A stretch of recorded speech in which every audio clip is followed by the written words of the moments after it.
Olá pessoal, tudo bem? Como vocês estão? Esse é o canal Neuronizando Veste e a gente está aqui para mais uma aula. Hoje é sobre matemática e a gente vai ver o conteúdo de grandezas proporcionais, uma revisão para o Enem desse ano. E, bom, então vamos lá.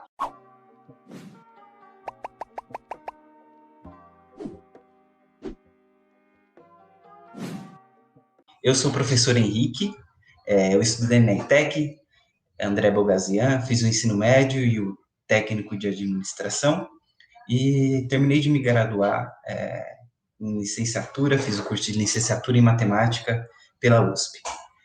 Bom, então acho que a gente pode começar. Eu gostaria de compartilhar com vocês uma apresentação que eu preparei e os colegas que estão aqui podem ficar à vontade para fazer qualquer questionamento ao longo da apresentação. Então, muito bem. Para começar falando desse assunto, grandezas proporcionais. Ele é um assunto que cai com grande frequência no vestibular, de vários vestibulares, em especial o Enem. Muito bom. Quando eu falo de grandezas, vamos tentar entender, começando, entendendo o que é grandeza. O INPA, que é o Instituto, ele traz essa definição da forma mais precisa. Diz o seguinte, ó, acompanha comigo. O que é grandeza? É um atributo de um fenômeno, corpo ou substância que pode ser qualitativamente distinguido e quantitativamente determinado. Bom, o que ele quer dizer com isso? Basicamente, grandeza é são as propriedades de um corpo, de um objeto, de uma substância que pode ser medido. Então, por exemplo, se eu tenho aqui uma garrafa comigo, eu posso medir o volume dessa garrafa. Então, o volume, ele é uma propriedade, é um atributo dessa garrafa. Então, eu posso medir o volume. Eu estou medindo a grandeza volume. Também eu posso medir aqui o diâmetro da sua tampinha.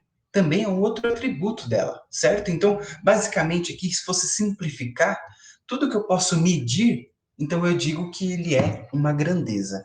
Ele também traz uma coisa interessante na definição, que é o seguinte, que as grandezas, elas podem ser classificadas, uma em relação à outra. Então, tem diversas grandezas.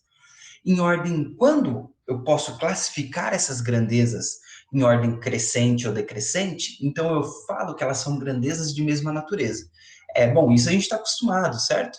Eu digo que a medida do meu notebook é maior do que a sua, ou a minha altura é maior do que a sua, ou menor, eu estou falando que a mesma grandeza que a altura está sendo comparada com a altura de outra pessoa aqui. Então, como são grandezas da mesma natureza, eu posso compará-las, eu posso dizer que uma é maior ou menor que outra. Joia.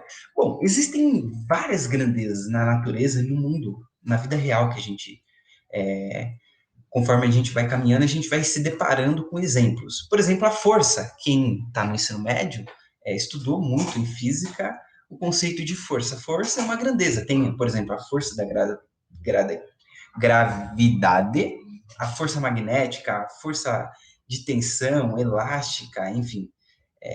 O comprimento é outra grandeza, a massa de um objeto. Então, todos esses são exemplos de grandezas, coisas que podem ser ali quantitativamente medidas, certo? Muito bem. Uma coisa que eu queria chamar a atenção de vocês é o seguinte, que as grandezas podem ser comparadas entre si, como o próprio INPA, o Instituto, disse para nós. E como que essa comparação é feita? Ela é realizada através da razão, ou seja, o quociente, a divisão entre os valores de cada grandeza. Como assim? Ó, vamos pegar, por exemplo, o exemplo de um suco de limão, a limonada. Na limonada, se eu pegar uma receita, é um limão e 2 copos de água. Muito bem.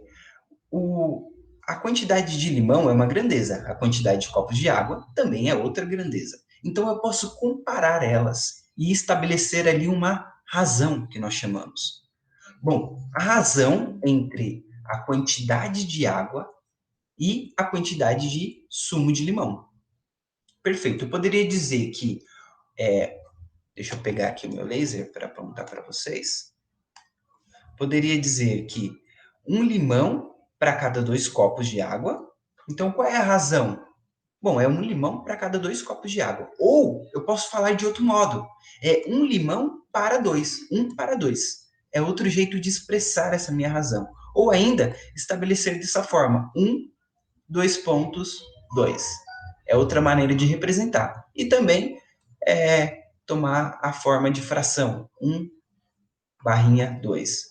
No denominador 1, no numerador 1 e no denominador o 2. Bom, muito bem.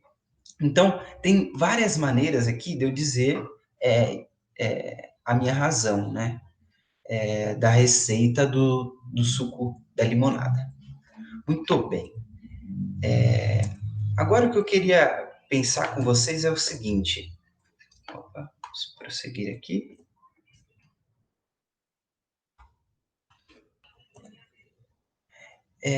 Que tem que tomar um cuidado, porque a gente pegou emprestado a notação de fração para indicar a razão. Então, cuidado que são 2 termos, tá ok? Eu estou utilizando da notação da fração, assim, da roupa da fração, para indicar a razão. Mas a razão também, eu posso entender ela como sendo uma taxa. Por exemplo, a taxa de concentração do limão na limonada. Então, se eu pegar uma outra receita, eu poderia dizer no exemplo anterior, dizendo que, bom, a taxa de concentração do limão nessa limonada aqui era de 1 limão. Então, a taxa de concentração de limão é 1. Perfeito.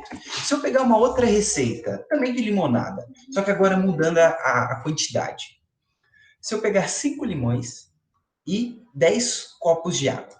Bom, se eu for fazer a razão de limão para copo de água, eu tenho que a razão entre a quantidade de limão e a quantidade de água é de 5/10.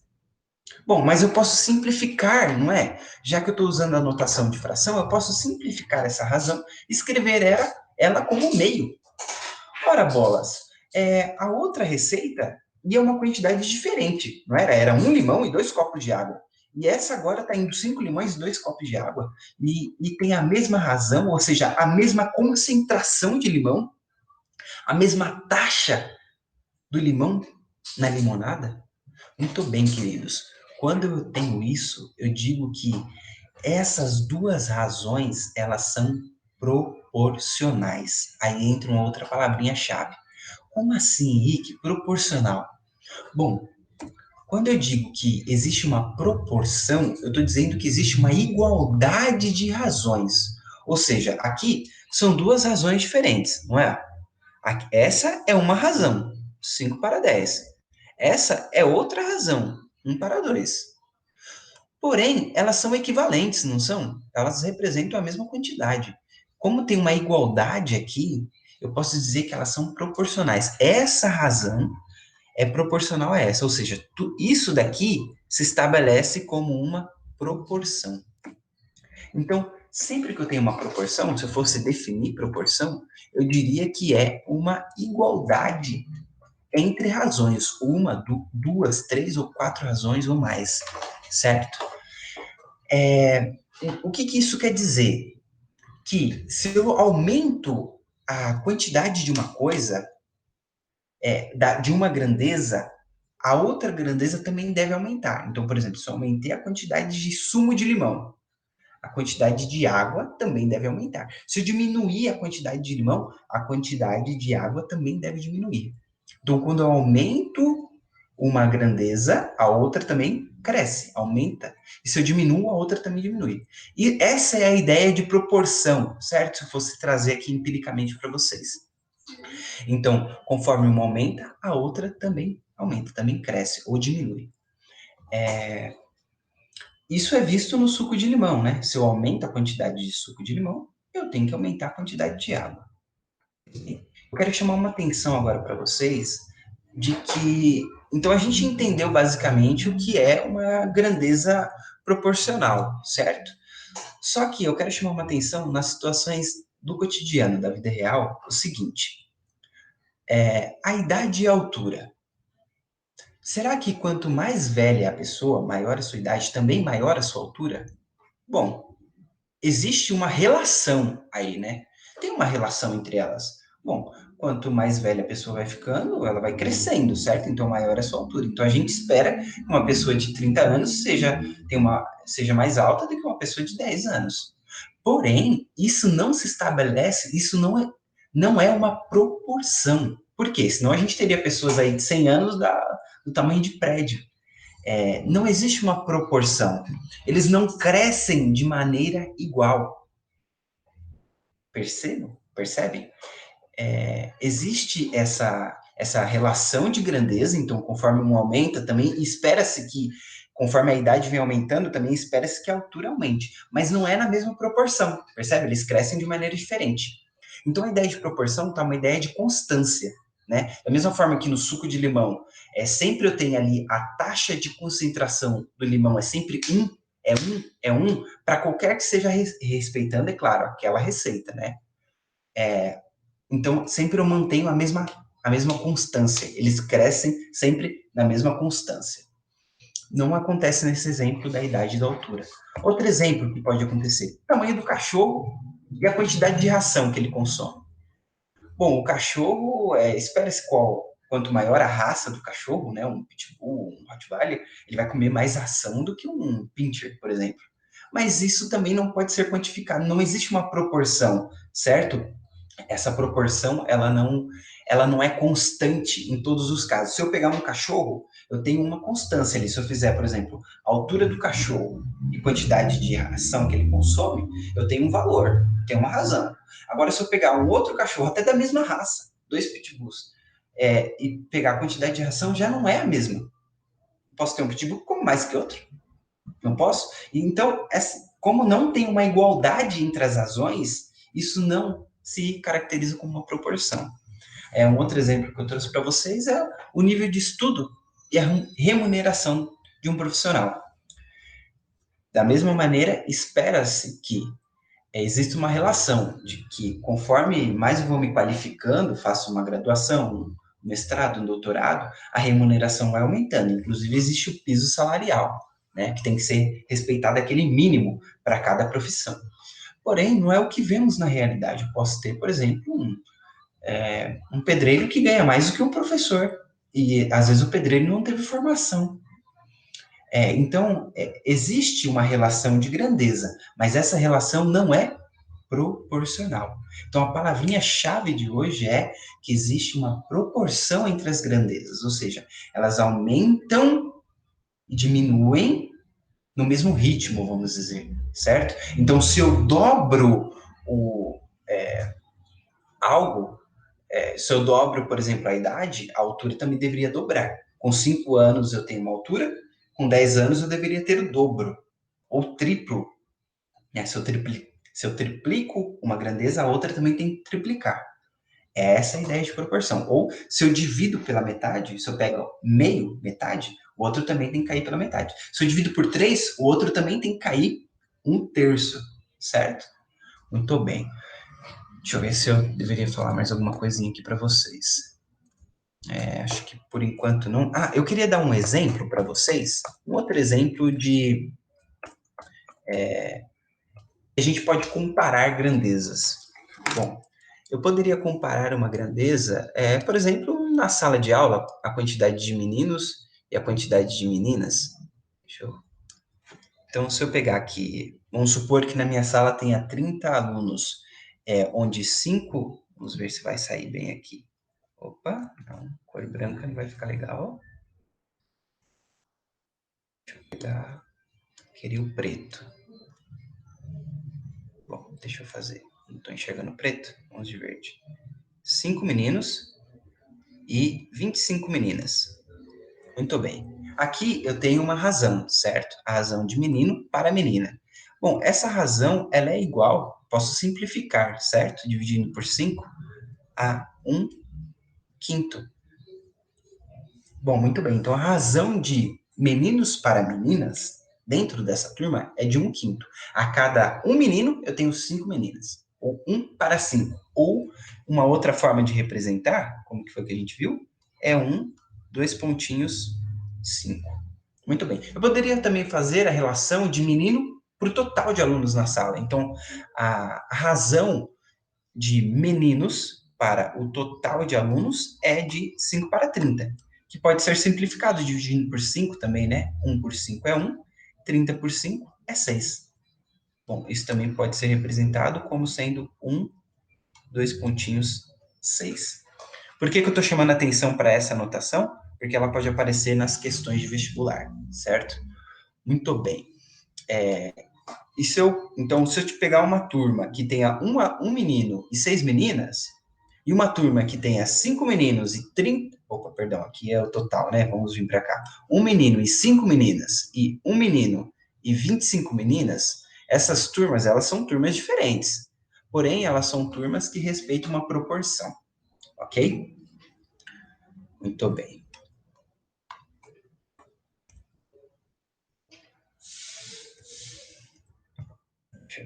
Deixa eu apagar aqui para ficar bonitinho. Galera, se estiver indo muito rápido, vocês podem dar um toque aí, viu? Então, já chamei a atenção para vocês. Então, vamos lá para os finalmente, né? Quando eu trabalho grandezas proporcionais, elas se dividem em duas, certo?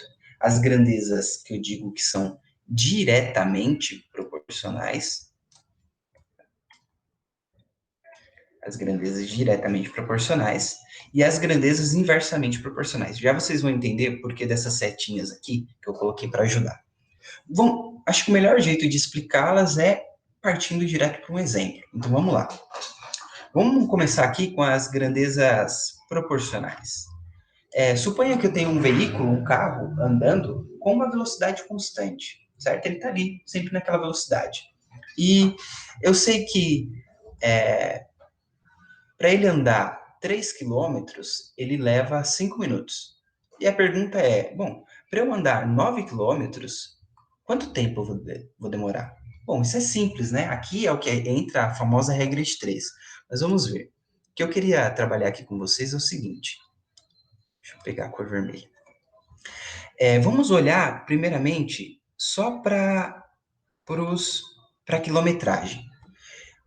Eu tenho a informação de 3 e agora eu quero saber a informação de 9. Bom, desse lado, essa grandeza, ela o quê? Aumenta, certo? Bom, agora vamos pensar. Se eu estou com uma mesma velocidade e eu quero andar mais, bom, claramente eu vou demorar mais tempo, né?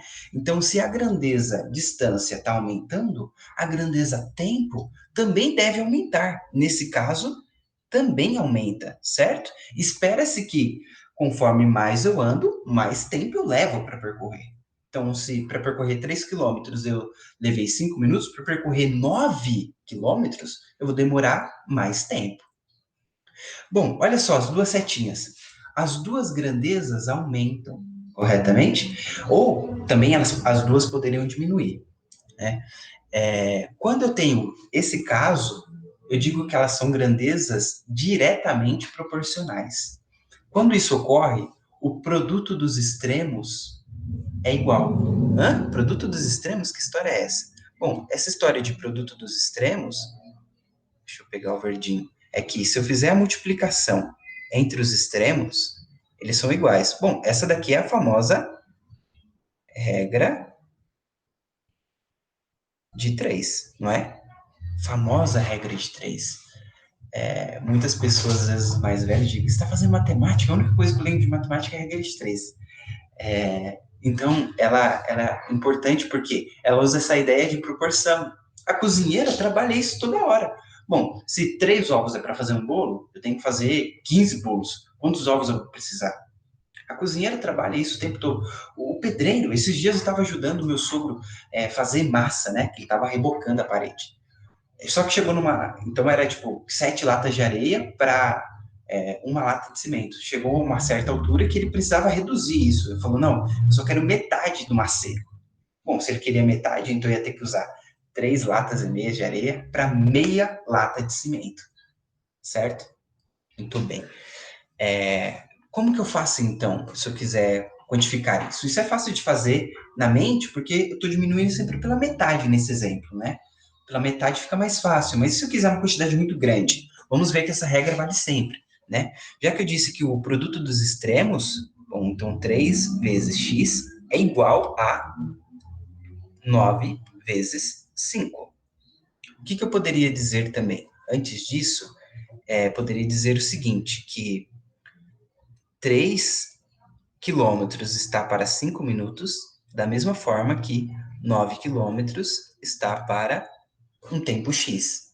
E aqui é o que a gente faz também a nossa famosa regra de 3. Só que atenção, queridos, a regra de 3 vale nessa situação das grandezas diretamente proporcionais, quando as duas aumentam, ou, no caso, em que as duas diminuem também, né? Então, elas têm o mesmo sentido, certo? Se aumenta, aumenta, se diminui, diminui. Aumentei a distância, aumenta o tempo. Diminui a distância, diminui o tempo. No caso, que eu estou com a velocidade constante, correto? Nos dois trajetos. Bom, vamos lá, vamos resolver. Bom, aqui eu tenho 3x, eu posso isolar, certo? Então, x igual a 9 vezes 5 sobre 3, dá para simplificar o 3, aqui fica 1 com 9, aqui fica 3. Então, eu tenho 3 vezes 5 e dá 15 minutos, certo? Tranquilo, né? Então, para percorrer, eu tenho essa distância de 9 quilômetros, eu teria que o x é 15 minutos. Bom, isso seria fácil de resolver de outra maneira, né, professor? Isso é tranquilo. Se aqui triplicou, se eu fiz 3 vezes, bom, aqui claramente também deveria triplicar. Então, fazer 3 vezes. Correto. Se você observou isso, show, vai resolver a questão muito mais rápido. Bom, só que não existem apenas grandezas diretamente proporcionais. Existe um outro tipo de grandeza, que são as inversamente, tem até um errinho aqui, é um V, tá? Inversamente proporcionais. Como assim inversamente proporcionais? Vou dar um exemplo também. Suponha que uma empresa tem 2 trabalhadores, e para fazer um serviço eles demoram 10 dias. Vou dar um exemplo mais concreto. Tenho 2 pedreiros trabalhando na construção, na reforma de uma casa. Para reformar essa casa, eles demoram 10 dias. Se eu aumentar o número de pedreiros para 7, quantos dias vai levar isso? Bom, você poderia falar, professor, isso não é um caso de grandeza proporcional. Não é uma relação proporcional, porque se eu aumento, não quer dizer que os outros 5 pedreiros vão trabalhar da mesma forma. Sim, mas considere que seja, que eles mantenham o mesmo ritmo, né? Que o ritmo de trabalho seja assim proporcional. Então, nesse caso, o que eu tenho? Vamos ver. Deixa eu pegar a cor vermelha. Nesse caso, o número de trabalhadores aqui, ele está aumentando, correto? E o número de dias, consequentemente, vai diminuir. Por quê? Se eu aumento a quantidade de trabalhadores para executar o mesmo serviço, a mesma tarefa, dá-se a entender que o tempo vai diminuir, certo? Vou conseguir executar aquele trabalho em menos tempo. Bom, você percebe que a direção das setas em cada situação ficou invertida, né? Essa aumenta e essa diminui. Bom, então elas são inversamente proporcionais. Poderia ser o contrário também ali, né? Se elas são inversamente proporcionais, eu não posso usar a regra de 3. Então aqui eu preciso que vocês prestem muita atenção nesses casos. Atenção. Porque se não for diretamente proporcional, a regra de 3 não pode ser aplicada logo de imediato. O que eu tenho que fazer? Eu tenho que dar uma arrumadinha. Bom, vamos lá. Eu tenho o seguinte. Deixa eu só deixar aqui minhas anotações.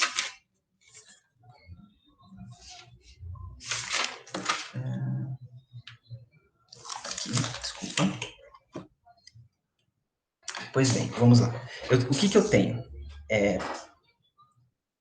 Que para funcionar a igualdade, bom, é claramente que se é uma grandeza proporcional, então 2 sobre 10 é igual a 7 sobre y, certo? Porque se estabelece uma igualdade, então uma grandeza proporcional. Porém, como a gente viu que elas crescem justamente o inverso, um exemplo disso seria, enquanto um dobra, o outro cai pela metade, eu não posso fazer de imediato, deixa eu trocar de cor, o produto dos inversos, multiplicar aqui. Não posso fazer isso. O que eu tenho que fazer é inverter antes uma das razões. Então, antes sobre 10, antes de fazer a multiplicação, eu tenho que inverter uma das razões. Qual que é uma delas? No caso, eu vou inverter a da direita. Opa, agora sim, elas são inversamente, eu inverto uma delas. E agora sim eu posso fazer a regra de 3. Agora é válido que o produto dos extremos são iguais. Então vamos lá. Então agora sim eu posso fazer que o produto dos extremos, então 2 vezes 7 é igual. Opa, aqui está 7, aqui é 10, desculpa. Aqui é 10. 2 vezes 7 é igual a 10 vezes y. Bom, isolando isso, eu tenho que y é igual a 1,4. 1,4 dias. Tá ok? Muito bem. Joia. Bom, vamos partir por um exemplo que seja um pouquinho mais, tenha um pouco mais relação com aqueles problemas que caem no Enem. Poderia ter um problema desse tipo. Uma fábrica de café. Esse exemplo eu montei pensando em dar algumas dicas para vocês agora na hora de resolução dos problemas. Uma fábrica de café possui duas máquinas. Elas ficam ligadas durante 6 horas diariamente e produzem juntas, as duas máquinas juntas, produzem 160 mil quilogramas de café, de pó de café. Se ocorrer um aumento da demanda no mercado e a empresa decidir produzir 240 quilos de pó de café, então, para satisfazer essa demanda, quantas horas será necessário as máquinas ficarem ligadas? Bom,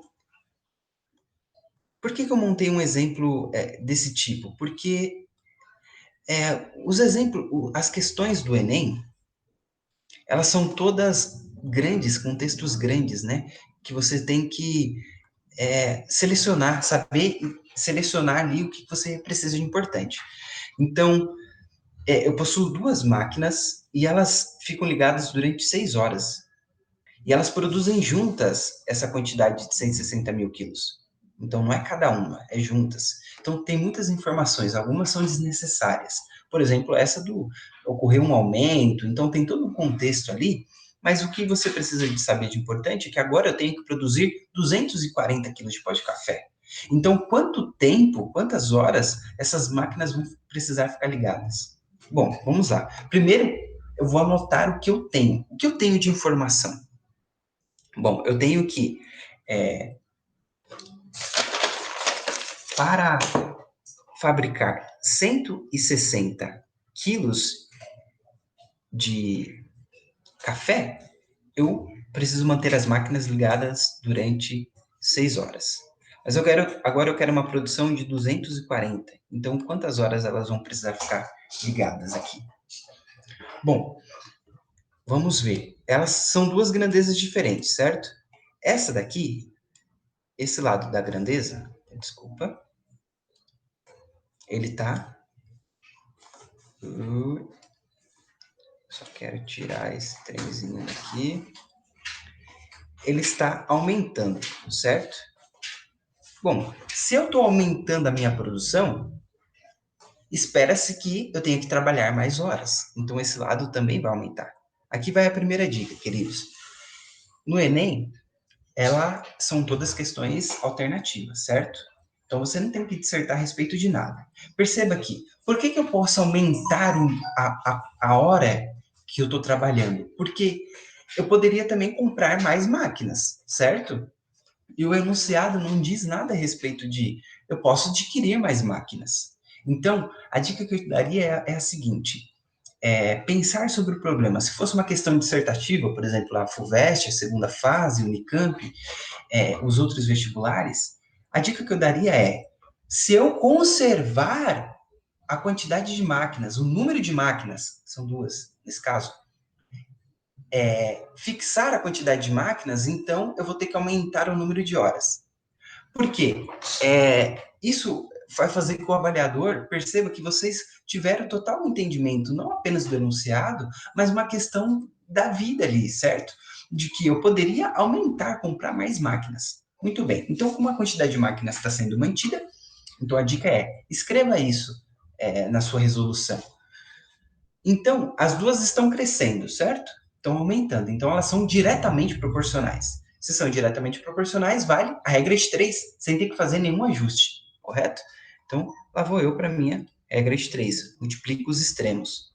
Então, eu tenho que 160x é igual a 240 vezes 6. X é igual a 240 vezes 6, dividido por 160.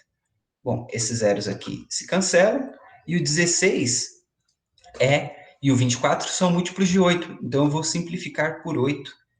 Bom, 16 por 8 aqui fica 2, 24 por 8 fica 3. Então eu tenho 3 vezes 6 dividido por 2, dá para simplificar o 2 e o 6, aqui fica 1, aqui fica 3, então eu tenho 3 vezes 3, que dá 9. 9 horas. As máquinas agora vão precisar ficar ligadas 9 horas para produzir 240 quilos de pó de café. Joia? Pois bem, vamos lá. Agora eu selecionei para a gente, depois da gente ter entendido o que são as grandezas proporcionais, um exercício do Enem.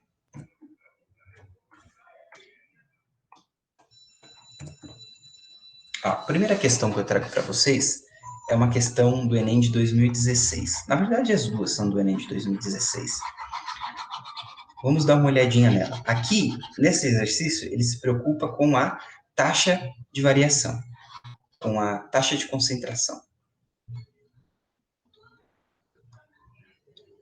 Ó, 5 marcas de pão integral apresentam as seguintes concentrações de fibra, que é como que a concentração de fibra é dada. Olha só, massa de fibra por massa de pão. Então, eu tenho que fazer essa razão. A concentração aqui, no caso, ele está querendo dizer que é a razão. Concentração, lembra que a gente até falou de taxa de concentração do suco de limão? Essa é a nossa razão. Lembra que a razão é uma grandeza dividido por outra, certo? Qual que vem aqui em cima? Bom, eu sigo a ordem. Ele primeiro falou da massa da fibra. Então, a fibra vai vir em cima.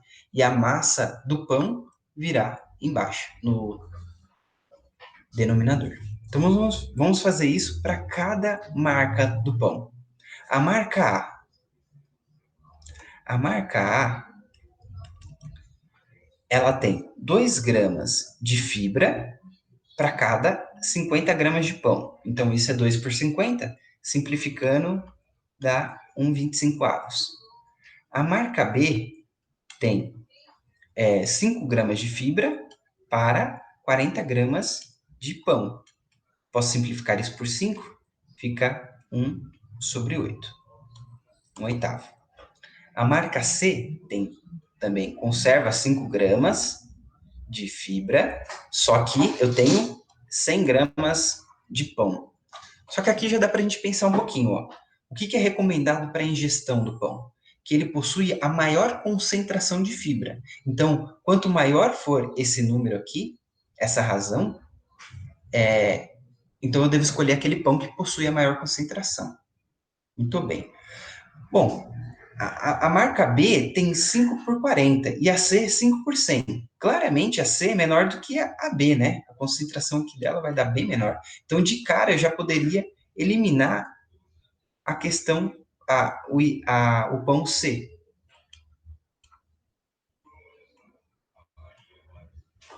Muito bem. Vamos ver a marca de pão D. Ela tem 6 gramas de fibra para cada 90 gramas de pão. Eu posso simplificar isso por 3, aqui dá 2, e aqui dá 30, dá para simplificar por 2 de novo, dá 1 e 15. Beleza, e a última marca do pão? Se eu estiver fazendo alguma coisinha errada, vocês me sinalizam, por favor. É de 7 gramas para cada 70. Bom, vou dividir por 7, fica 1/10. Agora eu só tenho que ver qual que é a maior concentração. A C a gente já viu que não vai ser. Então, 1/25, 1/8, 1/15 e 1/10. Bom, a que tem maior concentração é aquela que possui menor denominador, certo? Porque o 1 está sendo fatiado em menos partes. Então, é a marca B de bola. É o que é o pão mais possui maior concentração de fibra. Essa questão diz o seguinte: de forma geral, os pneus radiais trazem em sua lateral uma marcação do tipo ABC/DE, R grande, FG. E o legal dessa questão é que realmente, esses dias eu fui é, no, num mercado grande que vende pneu e eu estava vendo, realmente vem essa marcação nos pneus. Então vocês vão até descobrir agora, quando seu pai, sua mãe for comprar o pneu, você fala, ó, pai, procura aqui, você já vai saber ajudar eles.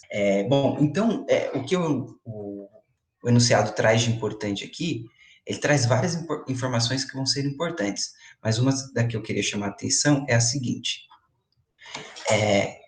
todo pneu vai ter essa marcação do tipo, aqui é genérico, né? ABC, ou seja, quem que é ABC? São 3 números. DE, que é número também. Um R grande, o R grande sempre vai estar lá. E FG são números também. Então aqui tem, ó, 3 números, mais 2 números, um Rzinho e 2 números no final. Só que cada um desses números aqui, eles indicam alguma coisa. Vamos ver o que eles indicam sobre as especificações do pneu. Essa marcação identifica as medidas do pneu da seguinte forma: a ABC é a medida da largura do pneu. E aqui na imagem dá para a gente acompanhar. A largura do pneu. Então, esse pneu aqui dessa imagem tem 185 milímetros em milímetros. Esse pneu tem 185 milímetros. Se eu fosse converter para centímetros, ele tem 18,5 centímetros, certo? Então, pneu largo, né? DE, a parte aqui, logo depois da barra, DE é igual ao produto de 100. Essa DE é o mais complicadinho de entender. É o produto de 100, ou seja, a multiplicação, pela razão a gente já viu que é uma divisão, entre a medida, ou melhor, comparação, né? Entre a medida da altura do pneu, que é esse trechinho aqui, e a medida da largura do pneu, que é esse que a gente já grifou, em milímetros também. Então, o que é isso, pelo amor de Deus? Vamos tentar anotar o que é o DE. DE é 100 vezes a razão entre quem? A altura, que eu vou representar com A, tudo bem? A altura e a largura.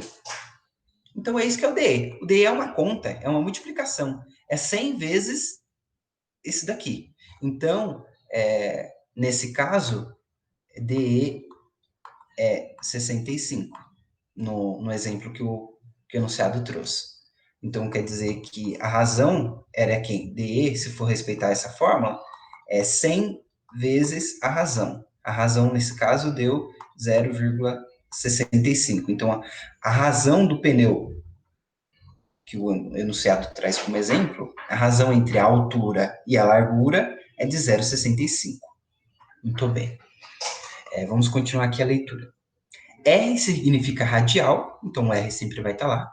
FG, que são os dois últimos números, é a medida do diâmetro interno do pneu, em polegadas. Esse é mais estranho, né? Tem uma medida diferente. Mas é o diâmetro aqui internamente, né? O espaço que tem internamente dentro do pneu. É onde acumula água, sabe? Perfeito. E aí a figura traz esse exemplo. Só que o enunciado ainda não terminou. Eu estou só destrinchando ele. Tem uma continuação, ele é meio grande. Deixa eu passar para o próximo. Beleza? Agora vem o pedido do enunciado. O proprietário de um veículo precisa trocar os pneus de seu carro. Ao chegar em uma loja, é informado por um vendedor que há somente pneus com os seguintes códigos. 175/65R15, 175/75R15. Opa, parece que está até repetido, né? Opa, aqui é 75, perdão. 75R15, 175/80R15, 185/60R15 e 205/55R15. Analisando, juntamente com o vendedor, as opções de pneus disponíveis, conclui que o pneu mais adequado para seu veículo é o que tem menor altura. Então, a nossa missão aqui vai ser descobrir qual é o pneu que tem menor altura. Qual desses 5 pneus apresenta menor altura? Dessa forma, o proprietário do veículo deverá comprar o pneu com a marcação. E aí, diga aí, vamos lá, se você fosse o vendedor, qual você indicaria, né? É claro que, estando ali na loja, você vai conseguir ver a altura dos pneus, mas se você tiver apenas as especificações, os códigos, como que a gente poderia solucionar esse problema? Bom, essa questão eu tenho ela aqui resolvida, escrita, que eu resolvi uma vez por um material didático, e eu vou fazer algumas sugestões bem completas dela, já que é a nossa última questão, para fechar, e não apenas dicas para a solução desse problema, mas dos problemas em geral. A primeira dica que eu tenho é: faça uma leitura do enunciado cuidadosa. Não se importe em ler 2, 3, 4, quantas vezes for necessária, tá? Porque essa primeira leitura é só para você entender do que está falando. Para você conseguir resolver o problema, você vai ter que ler mais uma vez. Não pode ter preguiça, tá? E procure identificar as figuras e as equações que o enunciado traz. Nesse caso, ele não traz nenhuma equação, né? Mas tem problemas que trazem. Mas ele traz algumas relações. Essas relações são os códigos, né? O que significa a primeira parte, antes da barra, depois da barra, e o último número, depois do R. Beleza, uma vez feito isso, observa o exemplo do problema. Beleza.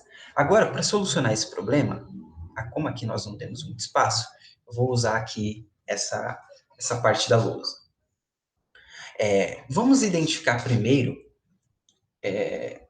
quem é o DE em cada caso, tá? Lembrando que o DE é quem? DE, pelo que a gente viu no enunciado, é 100 vezes a razão entre a altura e a largura. Muito bem, então esse é o DE. ABC, vamos ver. Então, o que a gente pode fazer? Substituir ABC aqui. Por quê? Quem que é o ABC? O ABC é justamente a altura, não é isso que o enunciado disse? Deixa eu voltar aqui para a gente dar uma olhadinha. ABC é a medida da largura do pneu. Perdão, largura, não altura. Então, eu posso substituir a largura ali, naquela minha equação. Então, vamos lá. Eu vou substituir ABC aqui, já que ABC representa a largura. Então, eu posso dizer que DE deixa eu escrever aqui embaixo, D é igual a 100 vezes a altura, que eu ainda não tenho, altura, dividido por a largura, que é ABC. Perfeito. Bom, como nós estamos interessados na altura, então eu vou isolar ela, certo? Nessa minha expressão aqui. Isolando a altura, eu tenho o seguinte. Como que eu faço para isolar? Bom, eu vou passar esse ABC para lá multiplicando primeiro. Então, nós temos o seguinte. Eu tenho que DE vezes ABC é igual a 100 vezes a minha altura. Bom, eu quero deixar esse cara aqui sozinho, eu quero isolar ele. Bom, quem é que está atrapalhando? É esse 100 que está multiplicando. Se eu quero deixar ele sozinho, basta fazer a operação inversa. A operação oposta, inversa de multiplicar, dividindo. Então, esse 100 vai para lá dividindo. Então, eu tenho que DE vezes ABC, dividido por 100, é igual a altura. Bom, a gente está acostumado a representar uma incógnita sempre do lado esquerdo, então vou manter desse modo, tá?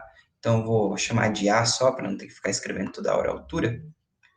A altura é DE vezes ABC, dividido por 100. Lembrando que DE é um número, ABC é outro número. E esses números, como que eu sei quem que é? Basta olhar no código, não é? ABC são os 3 primeiros números, DE é os 2 primeiros números após a barra. Bom, agora ficou fácil, porque basta eu fazer a medida de cada código, pegar e calcular a altura de cada pneu. Então vamos lá, ó. Deixa eu pegar aqui os códigos.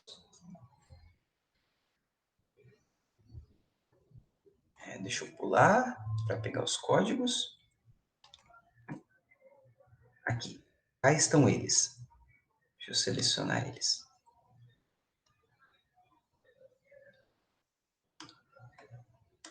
Aqui estão. Vamos para uma próxima página.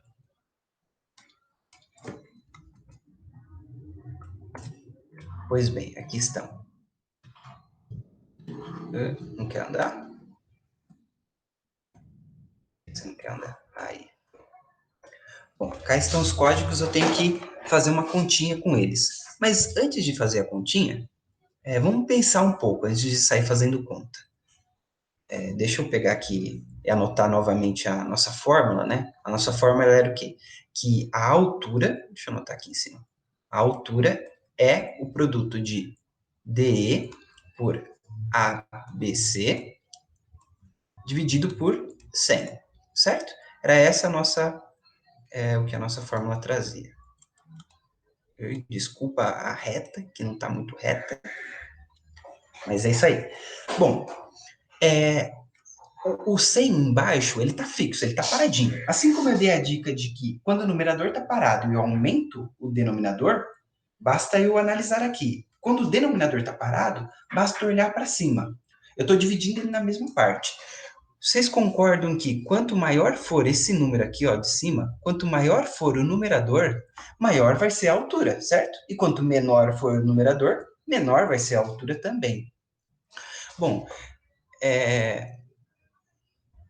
por que eu disse isso? Porque a letra, aqui, ó, essas três letras, A, B e C, elas possuem o mesmo ABC, certo?